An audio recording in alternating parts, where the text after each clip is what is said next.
The air in the boardroom was thin and cold, artificially chilled to keep ambition from overheating into panic.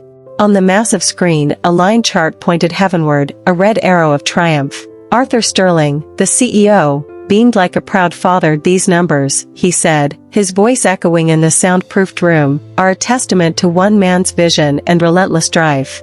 Mark, take a bow. Mark Lawson, seated to Arthur's right, didn't need to be asked twice. He stood up, smoothing his custom-tailored suit, and offered a practiced, humble but proud smile to the assembled department heads. His eyes, however, held the warmth of a shark's. Thank you, Arthur. It was a team effort, of course, Mark began, his gaze sweeping over us, pausing for a fraction of a second on me. But the Wilson project required a certain audacity. A willingness to push beyond the conventional. I'm just glad I had a team that could keep up. I, Leo, sat 3 seats down, my face a mask of placid attentiveness. Keep up. The words were a masterclass in diminishment. The Wilson project was my child, my 6-month-long crucible of missed birthdays, abandoned relationships, and a caffeine intake that would alarm a cardiologist. I had conceived the strategy, built the financial models, and personally soothed the client's nerves at 2 a.m. when their own data seemed to rebel. And Mark had just framed it as him leading the charge, with us, his loyal foot soldiers, stumbling along behind. He waved a hand dismissively at the chart. This isn't the peak, people. This is the base camp. The real summit is ahead. He was glowing, feeding off the silent admiration and fear in the room.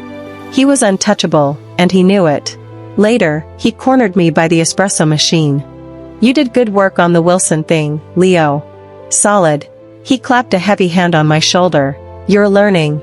Remember what I always say, loyalty matters more than talent. And you've got both. One day, you'll be ready for the big chair. He winked, a gesture that felt both conspiratorial and condescending. Thank you, Mark. I appreciate the guidance, I said, my voice even, my smile perfectly calibrated. It was the kind of smile that hid a storm. He saw only the gratitude, not the tectonic plates shifting beneath the surface. He had no idea that the big chair he was referring to would be his, and that one day was now a ticking clock counting down to a precisely planned detonation. My education in the art of calm began not in an office, but on my grandfather's knee in Kyoto. He was a master of kintsugi, the practice of repairing broken pottery with lacquer dusted with gold. He taught me that breakage wasn't an end, but part of an object's history. The world breaks everyone, Leo Kuan, he'd say, his voice like dry leaves.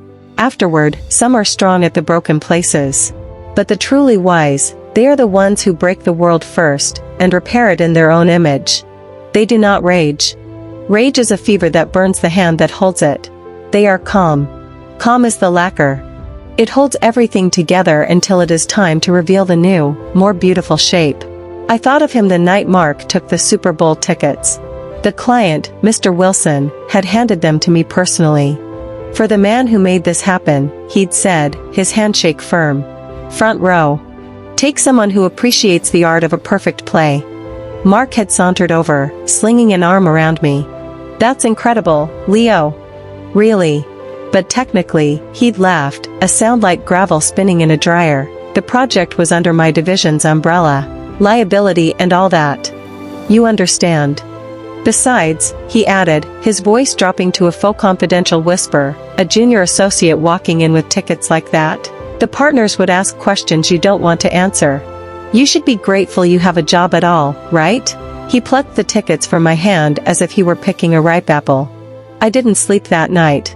Not because of the tickets, but because of the finality of that act. It wasn't greed.